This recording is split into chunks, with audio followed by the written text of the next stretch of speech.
Welcome back to my YouTube channel. Make sure to like and subscribe to the channel for more interesting stories like these. Now, let's get into today's story video, Doing What I Don't Want to Do. This is going to be a lengthy article. Nobody has to read it, but my therapist suggested I write everything down in a chronological format, and what better place than here? Tell me about your affair.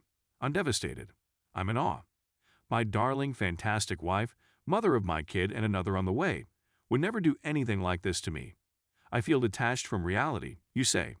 I'd want to spend time with you and work on stuff. I can't fathom without having you. Of course, I forgive you. I, too, want to sort things out. I wake up less than a week after you tell me, and you're gone. You've paid him a visit. You need resolution. On a loss, yet I'm still going to marital therapy. To my knowledge, you've contacted him 4 times at this point. I'm not sure what you mean. You wanted to get things done. It's just too much for me to bear emotionally. I broke you, and I'm not going to be able to mend you. It's simply too much for me, you may remark. I swallow my resentment and strive to care for you. You're pregnant, we experienced a miscarriage, and my wife is in need of assistance. Every day, we spend our days together, traveling places with our kid. When I express my feelings, I'm having a terrible time today. I'm really suffering with the notion of XYZ. You push me away, run away, and I wake up with letters from you gone. I keep finding you chatting to him. This guy who seems to be more lovable than I am. 10 years your senior, father to a half-dozen children from several women, a guy who threatened me and your children if I ever revealed his long-term partner about the affair. He seems to be difficult to let go of. I attempt to chat to you about how I'm feeling. You say if I do, you'll hurt me much more. My only regret is that I didn't get to have more with him. Our daughter has been born into this shambles. When I wake up, you're gone. I look up your location. His location of employment, inquire about it. I just needed to go for a drive. I look at your phone. I apologize for not being able to do more. I miss your sense of flavor. I request that you leave. Stay at your mother's house. You're terrified. Tell me you don't care about me. You never had feelings for me. I try to avoid you as much as possible. I'm concerned about your mental health. We're splitting up the kids. You're going to give me a chance to date you, you say. This can't be true. This can't be happening to my high school love and closest buddy. Our separation seems to be working. You appear to be missing me. You've invited me to Thanksgiving dinner. Yes, I do. You're still conversing with him. I'm begging you to stop texting him in front of me. I avoid making eye contact. It seems to send you into a tailspin. You want to get things done. Let's see how it goes. I haven't been thinking clearly. I'd agree that I'm anxious to be with the lady I love and that none of this is true. You return to your hometown 2 weeks before Christmas. We're having a fantastic couple of weeks. You don't want to attend to marital therapy anymore, but everything seems to be well. I notice you've loaded the Xbox Live app on your phone the day after Christmas.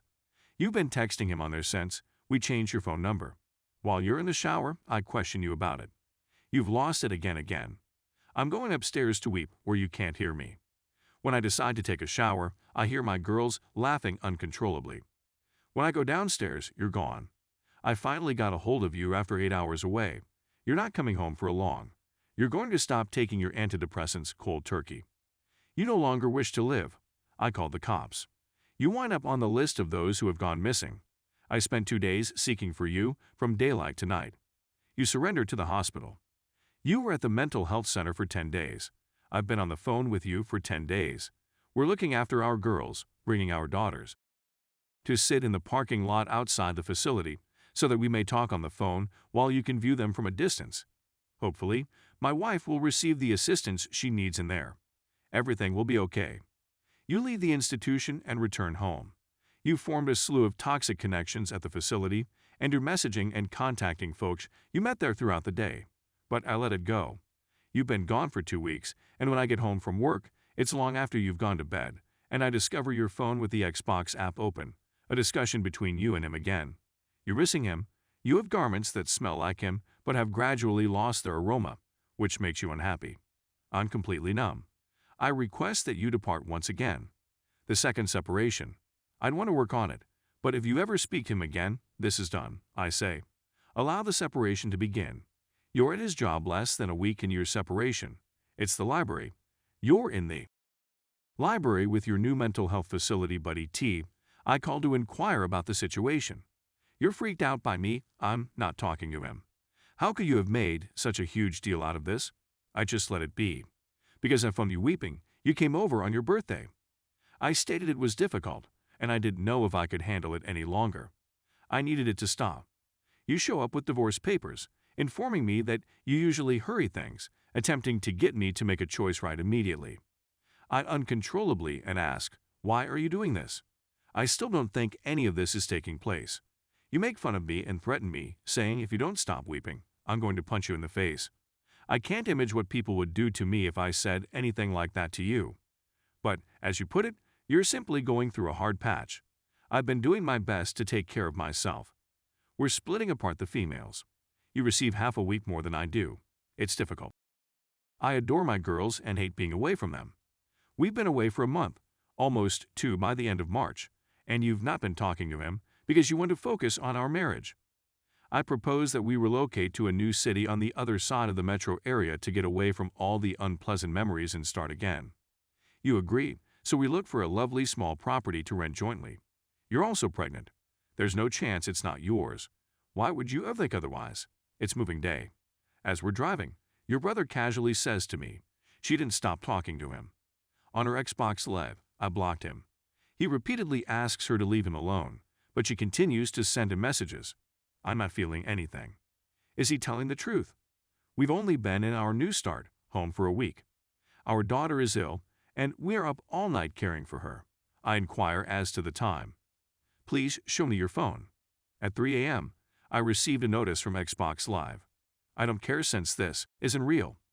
I set my alarm for the morning, you see me on my phone, and you take it away from me. I don't like you talking to strangers whenever I make a mistake. I was just about to set an alarm. 2 more weeks have passed. I'm simply trying to stay away from you. You have days off, I work at night. This isn't the actual world. We're about to put the girls to bed. You seem to be getting ready to go out. Are you going somewhere tonight? I need to leave the home. You state your case. Because you stormed out, I suppose I made the wrong face. I come across you in the restroom and inquire whether you're all right. You tell me you're imprisoned, and I tell you I understand. I describe how it feels bad to be cheated on, and then have to take care of you, without being able to express my own pain or feelings, and being punished every time I feel anything. You lunge from the restroom and started punching me repeatedly. I trip and fall on the bed. You turn out the lights and continue to strike me. I phone the cops. You are imprisoned. Your family has contacted me. What did you do, you idiot? What did you say to her that prompted her to strike you? Now, who is this genius? It's your fault she's in prison. I can't stop crying. I eventually lay it all out and roar back. Of course, my mother-in-law never mentions all the horrible things she said to me. She just tells everyone that I shouted at her. My wife has been released from jail. Next month's trial is scheduled. I still feel you have some form of mental health condition. That's the only way the last year makes sense in comparison to the previous decade. I discovered her sobbing in the closet. I inquired as to what was wrong. You never apologized for calling the cops on me. I'm astounded. She doesn't give about me. She's cheated on me, verbally and emotionally tortured me for over a year, and now she's physically attacked me, and she's sobbing not because she can't believe what she's done to me, but because I haven't apologized for putting her in prison. I spoke with an attorney about a month ago. They want me to seize all you own and force you to pay me alimony and child support. I don't want any of it. All I want is for this to be finished. I adore my wife, or at least who I believed she was. I want to do all I can to provide for my 2 little daughters, but I can't keep putting up with this. She doesn't give a damn about me. She's told me 1,000 times that she doesn't love me. She no longer bothers to pretend to say it. I'm a large-tattooed guy who's being annihilated by a little chick. My wife, my family, you know that's everything I've ever wanted in life, yet you hold it hostage over me. I don't want a divorce, but you've never apologized, never stopped cheating, gaslighted, blame-shifted, and never once shown genuine concern. Please help me. I'm stuck in hell. Edit 1. I just had the post up for 5 minutes and I'm already being downvoted to hell. I'm sure you all think I'm a coward. You're probably correct. It's difficult to believe that the lady you've been in love with for a decade is a monster. Please be patient with me. I didn't expect to receive trash on a support group forum for being candid about being ripped apart by someone you want to trust. Edit 2. I've read as many of the responses as I can. I'll attempt to respond to as many of you as possible, and I appreciate the private messages of encouragement as well. I got down with her last night and looked through the divorce paperwork and began filling them out. I'm sticking to it, and if she won't do it peacefully, which I'm sure she won't, I'll continue work on the lawyer. Many people will tell you to simply go to the lawyer right now, but to be honest, I'm penniless, and the $3,500 retainer fee alone is a little out of my price range. My wife is a shopaholic, and we spent $10,000 on marital therapy during COVID. Not to add that COVID has had a significant influence on my work.